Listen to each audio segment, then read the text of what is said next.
Start. क्या बात है। आप सभी का हम भारत तीर्थ यात्रा में हार्दिक स्वागत कर रहे हैं। और ऐसे शूर वीर पराक्रमी हिंदी के योद्धा बहुत मुश्किल से मिलते हैं और हमारा सौभाग्य ऐसा था कि आज हम इनका दर्शन करने यहाँ पर महामहिम कमलेश के साथ आए हैं और बहुत ही अच्छा लग रहा है। डॉक्टर जी, आपको हम 1984 में आपने मेरा इंटरव्यू लिया और फिर मुझे गुरुकुल कांगड़ी में 3 वर्षों तक स्नातक की पढ़ाई के लिए भेजा। तब वहाँ पर गंगा घाट के जल हम पीकर आज यहाँ पर आए हैं। भारत हम 5-6 बार आ चुके हैं और आएंगे भी भविष्य में। और आपसे हम केवल अगला प्रश्न जो पूछना चाहेंगे वो है कि आप अवकाश प्राप्त कर चुके हैं। अपने आप को बूढ़े कहते हैं, लेकिन आप उसी तरह से जवान लग रहे हैं आज जैसे आप 1984 में थे। तो इसका राज आप बताते हुए कहिए कि आजकल अवकाश प्राप्ति के बाद आप क्या कर रहे हैं। मैं 50 वर्षों से दिल्ली विश्वविद्यालय का प्राध्यापक रहा हूँ। विदेश में भी जहाँ गया वो अध्यापन के लिए गया और फिजी का अपवाद था जहाँ मैं राजनयिक के रूप में गया।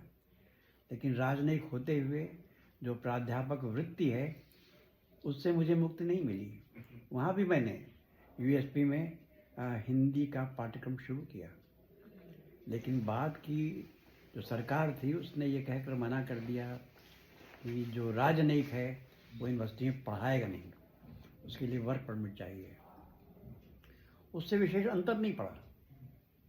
इसलिए अंतर नहीं पड़ा कि मैंने दूसरे चैनलों से हिंदी का प्रचार प्रसार शुरू किया और वो इतना सफल रहा कि मैं नहीं सोचता कि ऐसी स्थिति 14 सितंबर के हिंदी दिवस की विश्व में कहीं भी हुई हो, जहां सारे स्कूल के बच्चे, सारे टीचर्स, सारे साहित्यकार अपने अपने नगरों में पदयात्रा करके हिंदी के बारे में उसी प्रकार झांकियां निकाल रहे हैं जैसे 26 जनवरी को भारत में निकलती थी।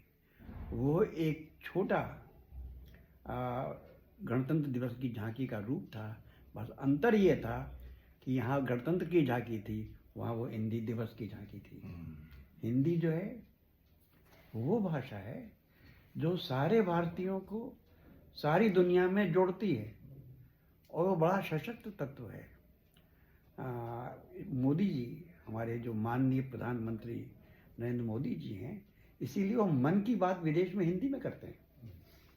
उनकी भाषा तो गुजराती है, अंग्रेजी उनको आती है, विदेश की भाषा उनके देश की भाषा है, लेकिन भारतीयों को जोड़ने वाली भाषा जो है वो हिंदी है। ये हो सकता है कि वो हिंदी हमारी तरह नहीं है, उन्होंने हिंदी का खुद विकास किया है, इसीलिए फिजी और फिजी हिंदी कही जाती है, सूरीनाम में सरनामी हिंदी कही जाती है, दक्षिण अफ्रीका में नैताली हिंदी कही जाती है। इन हिंदी रूपों को हमें मजबूत करना चाहिए, क्योंकि वो उनकी भाषा है। उनकी भाषा जो है उनके लिए साहित्य लिखने में सर्वोत्तम हो सकती है। जैसे यहाँ भी कोई ब्रज में लिख रहा है, कोई अवधी में लिख रहा है, कोई खड़ी बोली में लिख रहा है, कोई मैथिली में लिख रहा है, उसी तरह फिजी हिंदी भी एक नई विदेशी भाषिक शैली है जिसमें वो लिखते हैं, अच्छा बोल सकते हैं, अच्छा समझा सकते हैं। तो हमको उसको बढ़ाना है। हमें ये कहना है कि आप मानक हिंदी ही सीखें। सीखना अच्छा है, लेकिन जो क्रिएटिव लिटरेचर होता है, जो सृजनात्मक साहित्य होता है, वो अपनी भाषा में ही अच्छा लिखा जा सकता है। सुब्रमण्यम को लेकर के मेरी इस पर बहुत चर्चा हुई। ये हुआ कि हिंदी में आप क्यों नहीं लिखते। उनके सब साथियों ने कहा, यूनिवर्सिटी ऑफ साउथ पैसिफिक ने, आप अंग्रेजी के प्रोफेसर हैं, इतना आपका नाम है, आप अंग्रेजी में लिखते रहे हैं, अंग्रेजी में लिखना आपने बंद क्यों कर दिया, हिंदी में लिखना क्यों शुरू कर दिया, और वो भी फिजी हिंदी में। तो उन्होंने कहा कि नाम मेरा तभी होगा, अच्छा मैं तभी लिख सकूंगा जो सबसे अच्छा है वो अपनी भाषा में लिखूं, जिस भाषा में बोलता हूँ। अंग्रेजी में जानता हूँ, पढ़ाता हूँ, लेकिन अंग्रेजी मेरी भाषा नहीं है। इसी तरह से सूरीनाम में सरनामी का विकास हुआ, हमको उसको बढ़ाना चाहिए।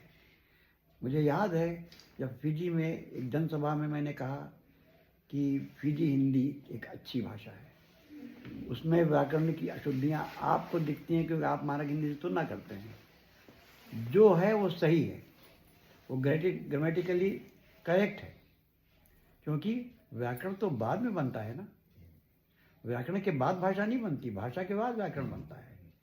तो हमको फिजी हिंदी का व्याकरण बनाना होगा। और मुझे कहते हुए हर्ष है कि फिजी हिंदी में जो सुब्रमण्यम ने दौका पुराण लिखा और फिजी माँ लिखा, वो विश्व साहित्य की हिंदी भाषा में लिखी हुई एक बहुत श्रेष्ठ रचना है। वो लिखेंगे। ठीक है।